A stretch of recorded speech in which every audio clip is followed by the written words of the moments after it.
안녕하십니까. 인문학사랑입니다. 오늘은 낭만주의 시인들의 인간관계, 즉 사랑과 우정에 대해서 알아보도록 하겠습니다. 오늘은 월즈워즈와 컬리지 편입니다.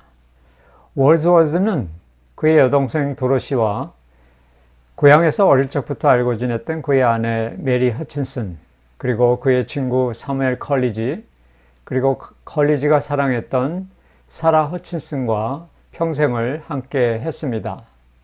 컬리지는 한때 사라 허친슨을 진정으로 사랑해서 아스라라는 이름으로 그의 사랑의 시들에 등장시키기도 하는데요.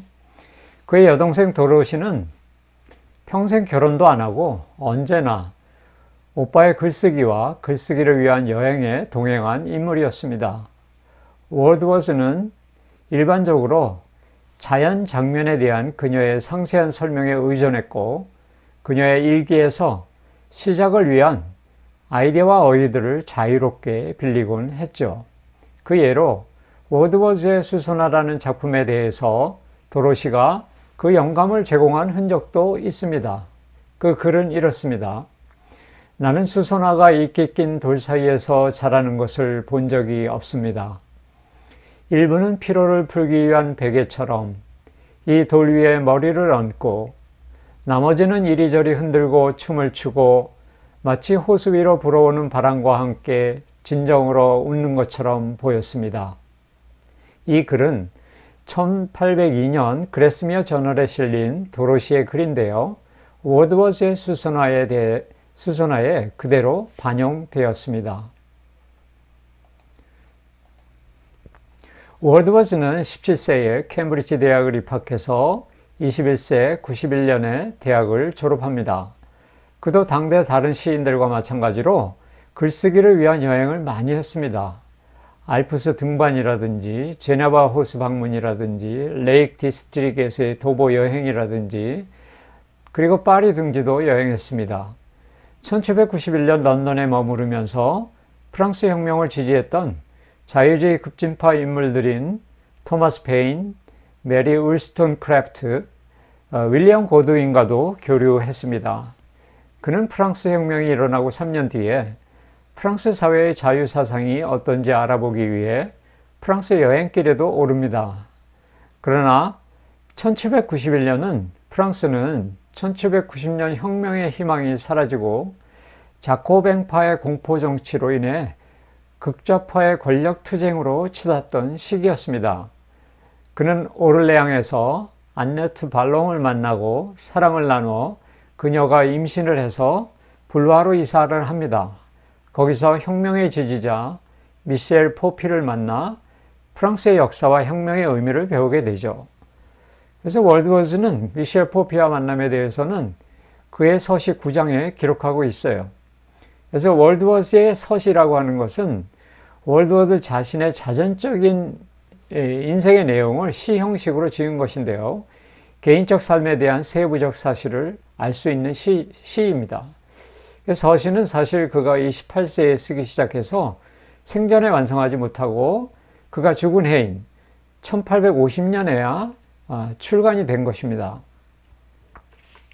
그래서 월드워즈의 정치적 성향에 대해서 한번 알아보면요. 1792년 토마스 페인의 인간의 권리 2부가 국민을 선동했다는 이유로 영국 정부에 의해서 기소됩니다. 1793년 1월 프랑스의 영국에 대한 선전포고 이후에도 월드워즈는 프랑스 혁명을 옹호하는 입장을 견지했는데요. 월드워즈는 랜다프 주교에게 보내는 편지를 썼는데 이 편지는 뭐냐면 랜다프 주교 로버트 왓슨이 혁명의 자유사상을 옹호하다가 1793년 1월 루이 16세가 처형되고 프랑스 혁명이 처음의 자유정신을 잃어버리고 보복과 공포정치로 변함에 따라서 이에 대해서 혁명을 반대하는 글을 실은 것에 대해서 월드워즈가 반대로 반박문 형식으로 쓴 편지이죠. 그래서 월드워즈는 이 편지에서 루이 16세의 처형은 정당한 것이었고 정부 형태를 결정할 권리가 프랑스 민중에게 있고 군주제와 규정 정치가 사라져야 한다고 주장한 것이죠. 그래서 1793년 7월 월드워즈는 또 셀리스베리 평원을 거쳐서 남부 웨일즈까지 도보 여행을 했는데요. 이때 틴턴 애비를 처음 방문했고 서시와 셀리스베리 평원과 셀리스베리 평원에서 하룻밤이라는 시집을 구상하는 토대가 되었던 것입니다. 이 시들의 주제는 일반적으로 자연과 인간이 조화를 이루어야 행복한 삶이 가능하다는 그런 내용이었습니다. 그에 반해서 1795년에서 97년 사이에 쓴 Adventures on Salisbury Plain, 셀리스베리 평원에서의 모험들이라는 시집은 윌리엄 고드윈이 저서 Political Justice, 정치적 정의라는 책에 영향을 많이 받은 작품입니다. 그래서 고드윈은 정치적 정의에서 정의를 소홀히 하는 것은 악을 직접적으로 행하는 것과 마찬가지고 결국 도덕적 분별력과 인격의 진정한 힘의 뿌리를 훼손하는 것이라고 주장합니다. 그리고 월드워즈는 이런 내용을 수용해서 전쟁의 희생자인 군인들의 과부들, 자녀들이 살인, 절도, 떠돌이로 전락하는 현상이 바로 전쟁으로 막대한 이익을 취한 정부와 귀족들의 사회 정의에 대한 무관심 때문이라고 설파하는 것이죠. 그래서 월드워즈는 이 시에서 영국의 그 유명한 역사적 유적 스톤헨지를 불의를 조장하고 고착화시키는 이런 바리새파의 위선적 도덕, 즉 하나의 사회적 족쇄로 비유하기도 했습니다. 반면에 또 이 시에서 월드워즈는 프랑스 혁명의 보복과 영웅심리의 악순환으로 인해 공포정치로 치닫는 현상에 대한 경계심에 대해서도 우려를 표명하고 있습니다. 참고로 윌리엄 고드윈이라는 인물은 이런 사람입니다. 그가 영국의 정치 철학자고 저널리스트였어요. 그의 부인은 메리 울스턴크래프트라는 여인이고요.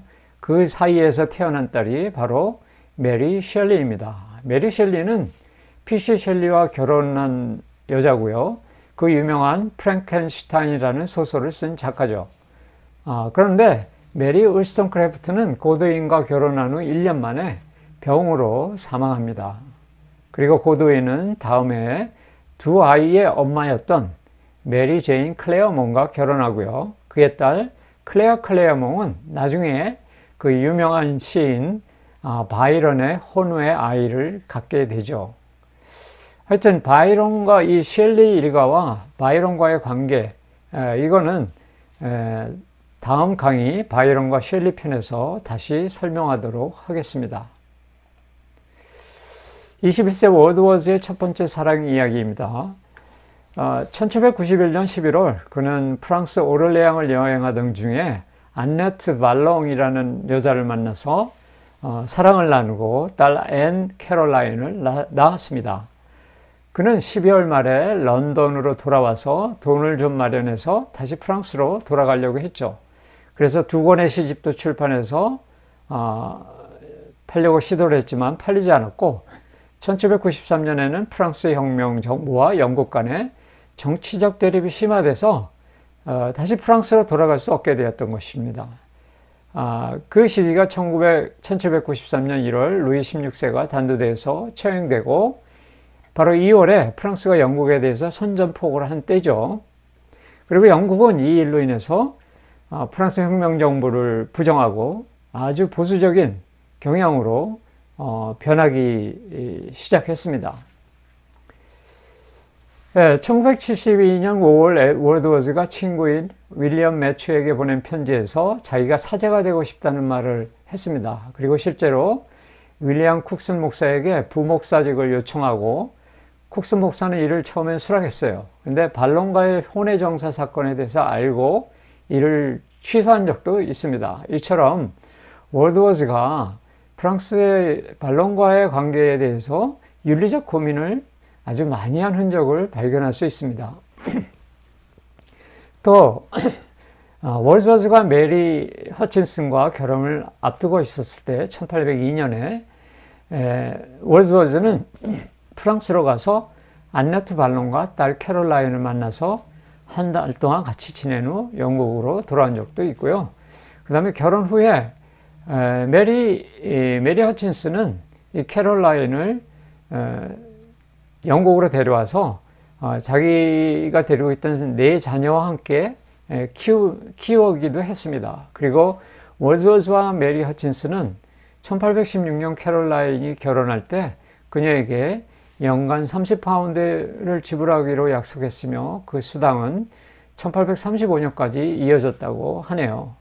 이 콜리지와의 관계는 처음에는 월드워즈가 먼저 컬리지 집을 찾아가는 것으로 시작됐는데요. 그게 1797년 3월이었습니다. 그래서 그때는 여동생 도로시와 함께 키즈윅에 살고 있었는데요. 그 콜리지와 가까이 지내기 위해서 알폭스덴의 임대를 얻어서 이사까지 했습니다. 그리고 이렇게 컬리지와 매일 만나서 문학 이야기를 나누었고 그 기간에 이 둘은 서로의 시에 큰 영향을 미치고 영감을 주기도 했죠. 그런데 이런 사건이 있었습니다. 인근 주민들이 웬 프랑스인들이 주로 밤에 만나 활동한다고 해서 경찰에 신고해서 정치 선동가로 오해를 받아 조사를 받은 적도 있죠. 컬리지 자신은 이 사건으로 인해서 임대주가 더 이상 임대를 원치 않게 되자 1798년 엘폭스덴을 떠나야 하는 일까지도 겪었습니다. 그래서 1797년 월드워즈는 도로시 그리고 컬리지와 함께 도보 여행을 떠났는데요. 이때 월드워즈와 컬리지는 앞으로의 글쓰기를 위한 여행 경비를 마련하기 위해 장시 노수부의 노래라는 이 서사시를 쓰기로 계획도 했습니다. 사실 나중에 컬리지가 이 시를 썼지만 그 장시의 처음 구도는 월드워즈의 아이디어로 시작됐습니다. 어떤 아이디어로 시작되고 어떻게 썼는지에 대해서는 다른 강좌에서 평전으로 말하기로 하겠습니다. 자, 월드워즈와 컬리지의 첫 번째 갈등에 대한 이야기를 시작하죠. 월드워즈와 컬리지가 공동으로 집필한 서정시집은요, 1798년 5월에 출판됐는데요. 이 시집의 출판이 영국의 시 역사상 낭만주의 시대의 출발점으로 간주하고 있습니다. 이 시집에서 컬리지가 쓴 건 단 4편이었지만 이 시집의 첫 번째 시로 컬리지의 장시, 그 유명한 노수부의 노래를 실었던 것이죠. 그리고 그 월드워즈가 1800년에 이 서정시집을 개정판을 내려고 하고 있었는데 컬리지가 그때 크리스타벨 2부를 완성해서 거기에 실어줄 것을 제안했습니다. 그런데 월드워즈가 시집 전체의 구조와 맞지 않는다는 이유로 이를 거절했거든요. 그리고 그뿐만 아니라 서정시집 맨 처음에 실렸던 노수부의 노래를 맨 뒤로 옮기고 컬리지의 이름을 뺀 것이죠. 실제로 월드워즈는 1800년에 출간된 서정시집 2편에서 컬리지의 크리스타벨 2부를 빼고 그 자리에 자신의 마이클이라는 시로 채웠고요. 저자란에도 자신의 이름만 넣었습니다. 그리고 두고두고 논쟁이 되었던 프리페이스, 서문을 첨가하기도 했죠. 그렇지 않아도 평소에 신경통으로 인해서 고통을 받아왔었고 월드워즈에 대한 약간의 시기심도 있었고요. 그리고 그 일로 인해서 자존심에 상처를 입은 상태에서 컬리지는 마약 성분이 들은 약을 더 많이 복용하기 시작했죠. 이때 컬리지는 그나마 월드워즈의 처제인 사라 허친슨에 대한 사랑의 힘으로 그 상황을 버텨낸 것 같습니다. 컬리지는 1801년부터 마침내 시 창작에 대한 열정을 잊어버렸습니다. 한편 둘 간의 갈등이 생기기 바로 전에 1799년 9월에 월드워즈 남매와 컬리지는 독일 여행에 나섰는데요. 그런데 이 독일 여행에 대한 월드워즈와 컬리지의 여행 목적은 달랐죠. 컬리지는 철학 공부를 위해서 간 것이고요. 월드워즈 남매는 독일어 공부와 여행을 위해서 간 것이었습니다. 그래서 월드워즈 남매는 99년 5월에 영국으로 다시 돌아왔고요. 컬리지는 남아서 괴팅겐 대학교에서 여러 철학자들의 강의를 듣기도 했습니다. 그래서 칸트의 비판 철학과 극작가 고트홀트 레싱의 문학 비평에 관한 관심을 갖게 됐죠. 여기서 우리는 컬리지의 지적 성향을 알 수 있을 것 같습니다. 컬리지는 나중에 시쓰기를 그만두고 강의로 생활을 꾸려갔는데요. 그 강의의 내용이 주로 철학 평전에 관한 것들로 채워져 있습니다. 컬리지도 1799년 말 영국으로 월드워즈가 살던 레이크 디스트릭트에 머물러 살 것을 원했는데요. 그리고 컬리지는 그 당시에 월드워즈의 미래 아내가 될 메리 허친슨의 동생 사라 허친슨과 그때부터 사귀기 시작합니다. 월드워즈와 컬리지의 두 번째 갈등에 대해서 얘기하겠습니다. 컬리지는 사라 허친슨 문제로 인해서 아내인 사라 프리커와 갈등을 빚기 시작하죠. 그리고 그 갈등으로 인해서 그는 1803년 몰타에 가서 사령관의 비서로 약 2년 반 동안 일하고요. 그 다음에 이탈리아 여행을 끝내고 1806년 말 아내와 별거를 결정하고 아들 하틀리를 데리고 집을 나오죠. 그리고 월드워드 가족과 다시 친하게 지냈습니다. 그런데 1810년 월드워즈의 친구 몬테그와도 친하게 돼서 몬테그는 자신에 대해서 너무 친절하게 대해준 그 컬리지가 고마워서 런던에 가서 자기와 함께 지내자고 제안을 했던 것입니다. 그런데 몬테그 부부와 함께 런던으로 가기 전에 월드워즈가 몬테그를 따로 불러서 컬리지와 같이 지내면 많은 문제를 일으킬 수 있다는 우려를 표명했던 것이죠. 그런데 몬테그가 그 말을 하지 않았으면 됐는데 런던에 와서 그 얘기를 컬리지에게 했던 것입니다. 그 이후로 월드워즈와 컬리지의 관계는 거의 완전히 끝났다고 볼 수 있어요. 그 뒤로 친구 존 모건의 집에서 거주하면서 철학과 문학 강의를 활동을 재개했는데요. 한 번은 컬리지가 1812년 2월 가족을 만나기 위해서 키스윅으로 가는 길에 월드워즈 집을 그냥 지나쳐 갔고요. 거기에 있는 6주 동안 월드워즈의 어떤 초대에도 응하지 않고 런던으로 되돌아간 적도 있습니다. 그 후로도 월드워즈가 오해를 풀기 위해서 런던으로 가서 계속 만나자고 할 때도 이를 거절했거든요. 그래서 컬리지는 1811년부터 문학 철학 강의로 생활을 연명해 갔는데 그 1820년경서부터 34년 죽을 때까지 거의 시를 쓰지 않았습니다. 반대로 아들과 딸, 그의 아내 사라 프리커와 더 가까워져서 시를 쓸 때보다 보다 행복한 나날을 보낸 것 같습니다. 컬리지는 자기의 그 마약에 관련된 병을 치료하기 위해서 1816년 의사인 제임스 질만의 집에서 거주하면서 치료를 받았는데요. 그 시기에 건강 상태가 많이 호전됐다고 합니다. 그래서 1819년 컬리지는 길에서 우연히 그 시인 존 키스와도 만난 적이 있는데요. 컬리지는 흐트러진 복장으로 옷매무새가 아주 매끄럽지 못한 젊은이 키츠를 만났는데 그때 악수를 하면서 자기 손에서 죽음의 기운이 느껴졌다고 회상하기도 했습니다. 사실 키츠는 2년 뒤에, 그러니까 컬리지를 만난 후 2년 뒤에 폐암이라는 혹독한 고통 속에서 1821년 2월 25세 나이로 로마에서 사망한 시인입니다. 그래서 컬리지도 1834년 7월 25일 날 폐질환으로 사망해서 하이게이트 묘지에 묻혔고요. 한편 월드워즈는 1843년 개관 시인을 수여하고 1850년에 사망했죠. 그리고 그의 자전적인 시 The Prelude, 서곡이 출간되었습니다. 그래서 1843년 개관 시를 수여한 이후에는 월드워즈는 몸이 쇠약해져서 한 편의 시도 쓰지 못했답니다. 오늘은 여기까지입니다. 그리고 다음 강좌는 바이런과 셸리의 인간관계, 또 사랑과 우정에 대해서 알아보도록 하겠습니다. 감사합니다.